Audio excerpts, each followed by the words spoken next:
Hola, ¿qué tal? Hombre, hola, ¿qué tal? ¿Cómo estamos? Hola a todos. Sí, este soy yo. Mi nombre es Sócrates y soy un griego en el Madrid del siglo XXI. Los compañeros del máster de profesorado me pidieron ayuda para este vídeo, así que os voy a acompañar en este viaje sobre la aventura del arte griego. Buenas tardes a todos y todas. Para empezar a explicar el arte griego haremos una pequeña introducción histórica para poner en contexto la antigüedad clásica. La civilización griega se desarrolló en el extremo oriental del Mediterráneo, entre los continentes de Europa y Asia, durante unos 3000 años, que se pueden agrupar y dividir en distintas épocas, como se ve. Las más antiguas serían la época cretense y la época micénica. Por ejemplo, aquí podemos ver una foto del Palacio de Nosos, capital de la isla de Creta de época minoica. Durante la época arcaica, entre el 800 y el 500 a.C., se construyeron diferentes ciudades o polis griegas, tales como Mileto, Atenas, Esparta o Tebas. La polis sería la principal forma de organización de la antigua Grecia. Se trataría de ciudades-estado, autosuficientes e independientes entre sí, construidas normalmente en terreno elevado, con distintos edificios para las diferentes funciones y un terreno agrícola alrededor. En esta época se produjo una importante expansión colonial a lo largo del Mediterráneo, causada por la concentración de la propiedad en pocas manos y por el aumento de la población. Numerosos ciudadanos griegos emigraron, viajaron y fundaron asentamientos a lo largo de las costas mediterráneas. Llegaron incluso hasta la península ibérica y entraron en contacto con otras civilizaciones como los fenicios. Como consecuencia de esta expansión colonial se produjeron importantes intercambios de costumbres, culturales y comerciales entre las distintas orillas del Mediterráneo. La época clásica o época de esplendor de la cultura griega estuvo marcada por los conflictos bélicos. En primer lugar, las guerras médicas, de griegos contra persas, causadas por la invasión de los persas o medos, un imperio instalado en Asia, a la zona de las ciudades-estado o polis griegas, que tuvieron que defenderse en distintas batallas, algunas de las cuales han sido tan famosas que han llegado incluso hasta nuestros días, como es fácil adivinar. Terminada la guerra contra los invasores persas, los griegos se enfrentaron entre sí en las guerras del Peloponeso, en las guerras entre dos alianzas de ciudades, una alianza de ciudades dirigida por Esparta y una alianza de polis encabezada por Atenas. La victoria fue para los aliados de Esparta. En realidad se trataba del enfrentamiento entre dos modelos, la democrática Atenas y la aristocracia militar de Esparta. La democracia ateniense sería la primera democracia de la historia, sin embargo es distinta de las democracias actuales. Su sociedad estaba dividida en ciudadanos esclavos, la mayoría, y libres, y los ciudadanos libres no tenían los mismos derechos, pues los extranjeros y las mujeres tenían menos derechos que los hombres, por ejemplo a participar en política. La última época de la historia griega sería la época helenística. En ella se produjeron importantes expansiones militares. Reyes de Macedonia, situada al norte de Grecia, que primero habían conquistado las polis griegas, después conquistaron el enorme imperio persa. El principal líder de todos ellos sería Alejandro Magno, que conquistó el imperio persa como se ve. A la muerte de Alejandro Magno, sus sucesores dividieron su enorme imperio en distintos reinos, que con el tiempo fueron cayendo bajo la influencia de nuevos actores, en este caso la influencia de Roma, que se fue extendiendo por el Mediterráneo, asimilando el legado cultural griego, pero convirtiendo el Mediterráneo en el Mare Nostrum bajo dominio romano. Yo nací en el 450 a.C. y ahora me entretengo paseando por las calles de Madrid.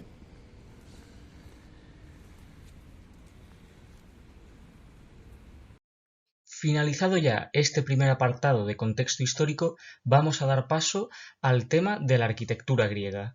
Primero de todo, tenemos que hablar de las características de la arquitectura griega, siendo la principal de ella que los edificios construidos por los antiguos griegos se basaban en las proporciones humanas, rechazando el colosalismo del arte egipcio, como podemos ver en este templo egipcio de Abu Simbel, o el colosalismo del arte mesopotámico, como el de este templo de Irak. Otro de los rasgos de la arquitectura griega era su marcado carácter adintelado y arquitrabado, es decir, no utilizaban ni arcos ni bóvedas para sustentar las techumbres de sus edificios, sino que utilizaban elementos verticales como columnas y muros para este fin. Finalmente, hay que señalar que el principal material de construcción en la antigua Grecia era la piedra, principalmente el mármol. Los antiguos griegos construyeron gran variedad de edificios, desde teatros, como este teatro de Dioniso en Atenas, hasta ágoras, es decir, centros de ciudad, como estas ruinas que aún hoy se conservan en Atenas. Sin embargo, muy por encima de aquellos edificios, los más importantes fueron los templos. Los templos eran el hogar de los dioses, por lo que los fieles tenían prohibido el acceso a su interior, realizándose todas las ceremonias religiosas en el exterior de dichos templos. El interior de los templos estaba dividido en 3 espacios: un vestíbulo denominado pronaos, una sala principal denominada naos o cella, que era donde se encontraba la estatua de la divinidad a la que se dedicaba este templo, y finalmente el opistódomos, que se encontraba en la parte posterior del edificio, que era donde se depositaban las ofrendas. En lo que se refiere al exterior de los templos, estos eran construidos sobre un basamento escalonado en la mayoría de veces, como vemos en estas imágenes, denominado crepis, y tenían una planta rectangular, como hemos podido ver en la imagen anterior. Las techumbres a 2 aguas de estos edificios, es decir, construidas a 2 vertientes, solían ser soportadas por muros, que estaban a su vez rodeados por una galería de columnas denominada peristilo. Finalmente, el edificio estaba coronado por un frontón de forma triangular como el que vemos en la siguiente imagen.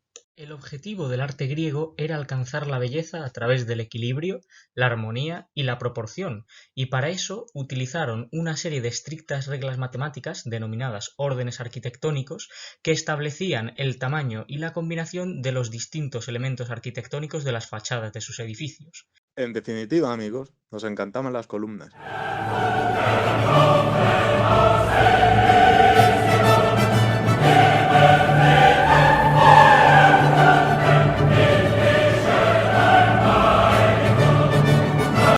Por orden cronológico se pueden establecer 3 tipos distintos de órdenes clásicos. El más antiguo de estos 3 órdenes era el orden dórico, caracterizado por ser pesado y sencillo, presentando unas columnas gruesas sin basa, es decir, sin la parte inferior de las columnas, con unas estrías en su fuste, es decir, el cuerpo de la columna, y un capitel liso, es decir, la parte superior de la columna sin ningún tipo de decoración. Algunos tratadistas del arte, como el renacentista Vitruvio, han tratado de buscar una relación entre este orden de columnas con las columnas de los templos de madera de épocas anteriores, aunque actualmente no se ha logrado demostrar tal relación. El orden jónico surgió alrededor de la época clásica. Estaba caracterizado por ser ligero y decorativo, a diferencia del orden dórico, del cual se diferenciaba por presentar unas columnas mucho más estilizadas, apoyadas en una base y con un capitel decorado con volutas. Este edificio lo tiene que conocer todo el mundo. Efectivamente, estamos en el Museo del Prado. ¿Y por qué os he traído a este famoso edificio de Madrid? Por sus columnas, que son dóricas, jónicas. Finalmente, el orden corintio fue el último en aparecer. Este orden, inspirado en el orden jónico, se diferenciaba de este último por la decoración de hojas de acanto que presentaba en sus capiteles, como la que vemos en las siguientes imágenes. En último lugar, sustentados por las columnas de los órdenes anteriormente mencionados, solían representarse una serie de relieves policromados, es decir, pintados, aunque actualmente dichos relieves no conserven ningún tipo de pintura por el paso del tiempo.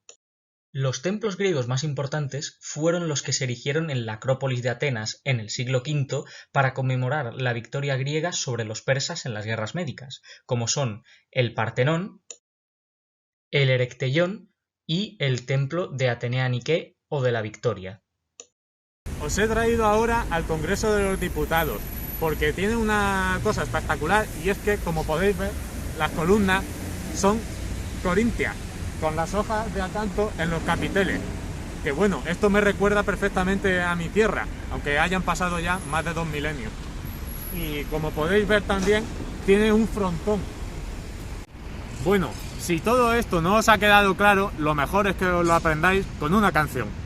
Dórica, jónica, jónica, corintia, corintia, corintia, corintia. Dórica, dórica, jónica, jónica, corintia, corintia, corintia, corintia. Pues llegamos de esta forma a la escultura. Aquí podemos ver en un vistazo cómo es la evolución de la escultura griega.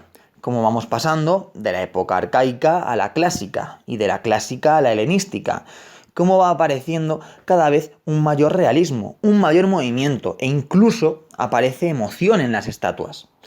Fijaos en que hablamos de estatuas, porque una estatua es una escultura humana de tamaño real y la mayoría de las esculturas que vamos a ver ahora son estatuas. Pero comencemos nuestro recorrido, que no va a arrancar de Grecia, sino de Egipto, porque es de ahí de donde provienen las primeras influencias de la escultura griega. Fijaos en esta estatua de Amenofis III y en cómo se parece a este Kuros. ¿Y qué es el Kuros? El Kuros es una de las representaciones más características de la escultura arcaica de los siglos VII y VI a.C. Como podéis ver, el Kuros es una escultura de un hombre con cuerpo atlético completamente desnudo. A diferencia de la Coré. La Coré siempre aparecerá vestida y muchas veces ricamente adornada. Como podéis ver en el Kuros, en la Coré o en este moscóforo, la escultura arcaica tiene caras completamente inexpresivas, que no transmiten emociones. Lo único que nos transmiten estas esculturas es quietud, falta de movimiento, aun cuando, como el moscóforo, están representadas andando. También hemos de decir que lo que ahora vemos como esculturas de piedra sin ningún color, en su momento estaban pintadas de arriba abajo, como podéis verlo en esta reconstrucción de la Coré del Peplo. Llegamos al siglo V y con él a la época clásica. Aquí nos encontraremos con esculturas como la Atenea que hizo Fidias para ubicarse en el Partenón y que, como podemos ver en esta copia, tenía una apariencia bastante más humana. Bueno, la tendría si no fuese por este tamaño colosal y por estar recubierta de oro y marfil, como vemos en esta recreación moderna. Pero en todo caso, en la escultura clásica nos encontraremos una escultura mucho más realista, que, como es evidente en este Doríforo de Policleto, vemos cómo desde todos sus ángulos parece una persona real, auténtica. Además, la escultura clásica es una escultura con unas proporciones muy bien determinadas, como las 7 cabezas y media de altura. Estas proporciones fijarán un canon que se respetará por mucho tiempo. Además, uno de los logros de la escultura clásica fue imprimir un gran movimiento a sus estatuas, como por ejemplo en el Discóbolo de Mirón, que ya conoceréis. ¿Y cómo lo consiguieron?, me preguntaréis. Pues muy fácil, gracias a un avance técnico, la fundición del bronce. De hecho, la mayoría de las obras originales de esta época, como podéis ver en este discóbolo, estaban hechas en bronce, pero las que nos han llegado a nosotros están hechas en mármol porque se trata de copias romanas. Y por último, pero no menos importante, la escultura helenística, en la que veremos a partir del siglo III a.C. cómo se desarrollan no solo el realismo y el movimiento, que ya venía cultivando la época clásica, sino además la expresión emocional, como la que podéis ver en este Hermes con Niño Dionisos de Praxíteles. Este periodo será además el del protagonismo de la diosa del amor y la belleza, Afrodita, la Venus de los romanos, y se representará con gran sensualidad, como podéis ver en esta archiconocida Afrodita de Milo. Pero los sentimientos aparecerán incluso en el rostro de héroes como Heracles, el Hércules de los romanos, como podéis ver en esta escultura hecha por Lisipo. Todas estas tendencias, el mayor realismo, la pasión, o pathos en griego, se presentarán con gran dramatismo en esta escena en el que Laoconte y sus hijos son devorados por las serpientes. Esta es, a grandes rasgos, la evolución de la escultura griega. Definitiva. Viva, viva la simetría.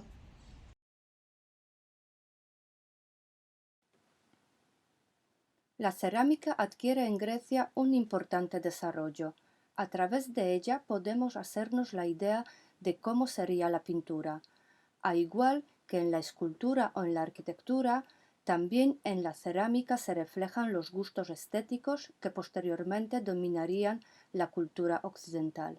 La belleza está en la armonía de las medidas y proporciones, en la simetría, siendo el cuerpo humano la cumbre y el fundamento de la belleza.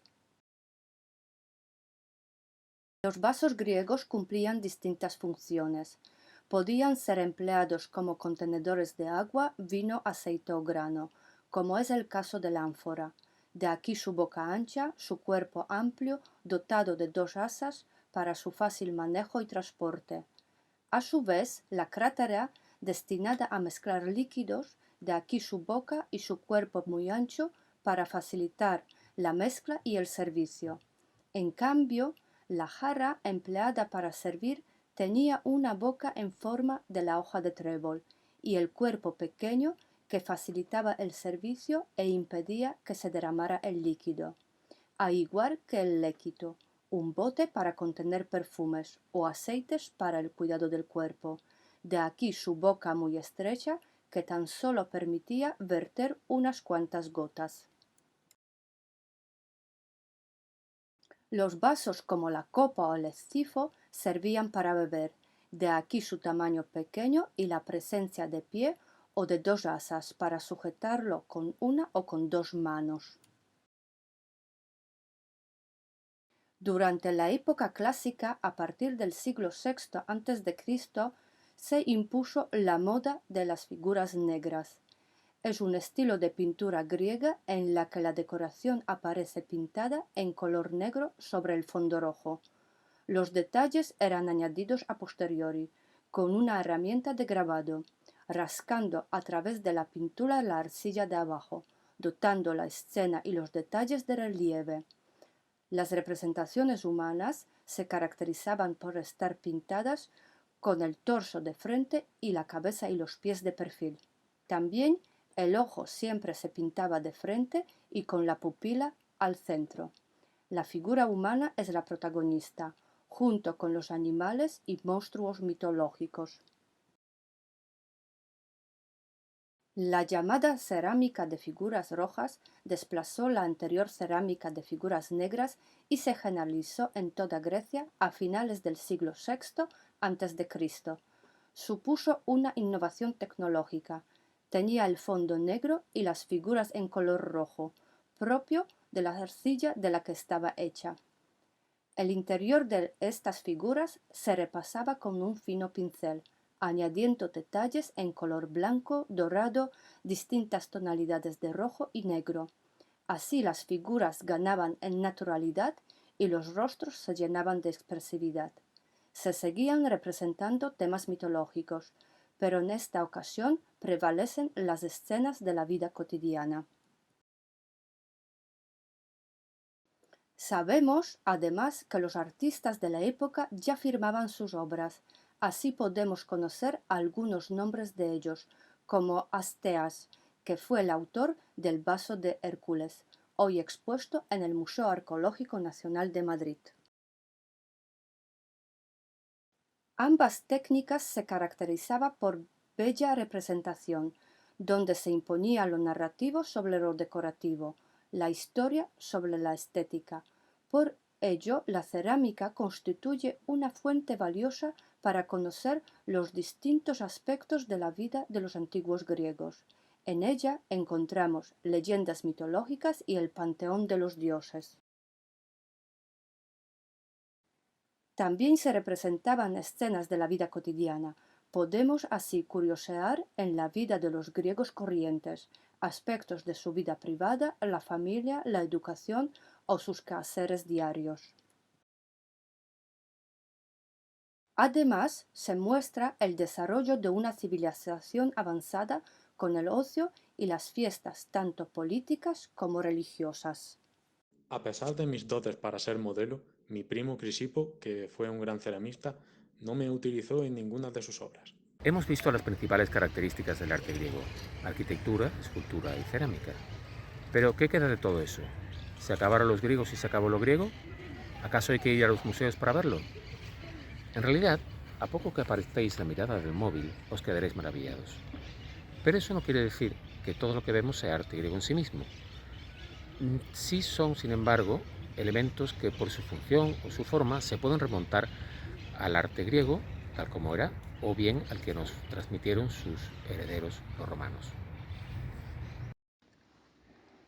Recordad que los griegos fundaron colonias en el sur de Italia y los romanos conquistaron primero Italia, luego Hispania y Grecia y todo el Mediterráneo. Aunque los romanos hicieron su propia contribución a la cultura y las artes, aquí vamos a considerar que griegos y romanos componen un mismo legado clásico en muchos sentidos que vamos a rastrear en el Madrid de hoy. Un lenguaje, una manera de expresarse que ha sobrevivido a lo largo de los siglos, aunque con cambios.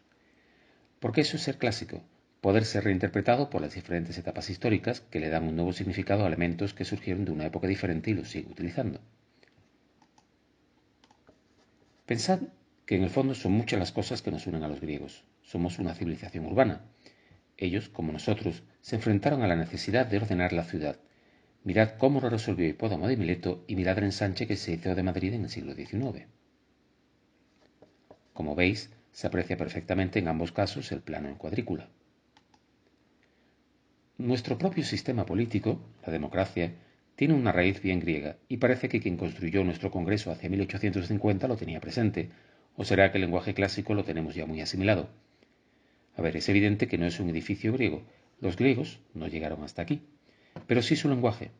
El Congreso no pretende ser un templo griego, pero sin embargo hay elementos que sí nos recuerdan claramente a la arquitectura griega, como pueden ser las líneas horizontales que marcan la estructura del edificio, el uso de columnas de tipo corintio, el frontón triangular decorado con esculturas en relieve.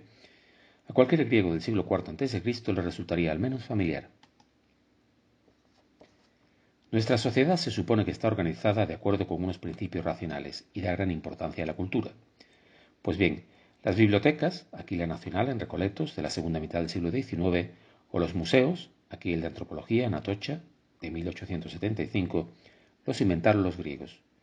Era lo que había antes de Internet si uno quería tenerlo todo localizado en el mismo sitio. Pero una vez más, no es solo el contenido lo que nos remite a los griegos, sino también el envoltorio, los edificios.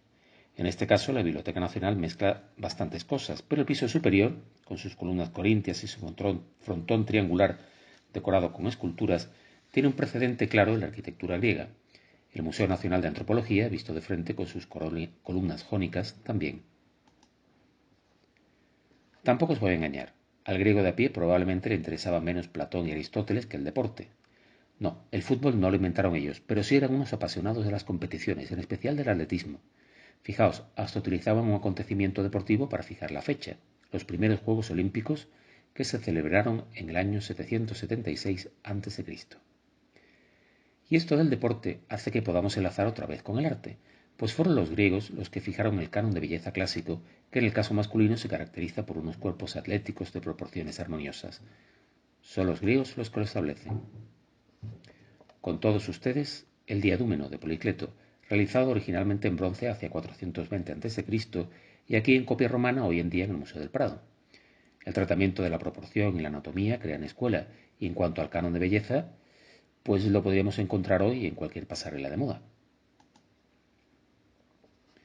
Pero incluso las obras que aparentemente no siguen ese canon, como podría parecer el caso de esta escultura de Botero que está en el aeropuerto de Barajas, lo que hay en realidad es un diálogo entre ese canon clásico y la reinterpretación personal que hace el autor de un tema y una iconografía claramente clásicos, el rapto de Europa. Es verdad que la versión de Rubens que hay en el Museo del Prado, copia de una obra de Tiziano, se ajusta más a la idea que tenemos del tema, pero ambas imágenes, con independencia del ideal de belleza que nos muestren, recogen lo esencial de la iconografía clásica, o dicho de otro modo, de la manera de representar un tema o un personaje que lo hace reconocible de inmediato para quien lo conozca mínimamente. En este caso, una mujer a lomos de un toro no puede ser otra escena que el rapto de Europa. El centro de Madrid está lleno de estatuas que nos llevan a los modelos clásicos, ya sea por el estilo, por el tema, por la manera de presentarlo. Seguro que alguno suena, aunque solo sea por su relación con el mundo del deporte, ese mundo tan griego. Bueno, ahora estamos ante la estatua de Poseidón, aunque aquí en Madrid se la conoce como la estatua de Neptuno. Como podéis ver, aquí lo que han hecho es meterla en una fuente. Nosotros no la metíamos en fuentes, nuestras estatuas eran de bronce y estaban en las calles y en los templos. Sí, el arte griego mola, pero es que no pude resistir la tentación de poder preguntar a un madrileño. Hola, buenas, ¿podría hacerte una pregunta? Hola, claro que sí. ¿Dirías que hay arte griego en Madrid? Yo creo que no. ¿Y este edificio, si lo miras, crees que es arte griego? Pues ahora me hace dudar. Pues efectivamente, arte griego antiguo no es, pero como podemos ver, la influencia del arte griego en la antigüedad llega hasta nuestros días. Cierto, ¿Creéis que esto de las pandemias es nuevo? Durante la guerra de Troya, el dios Apolo mandó una plaga de peste contra los griegos. Y de hecho, en la guerra del Peloponeso, en mi ciudad, Atenas, se desató una peste mientras estábamos en plena guerra. Dórica, jónica,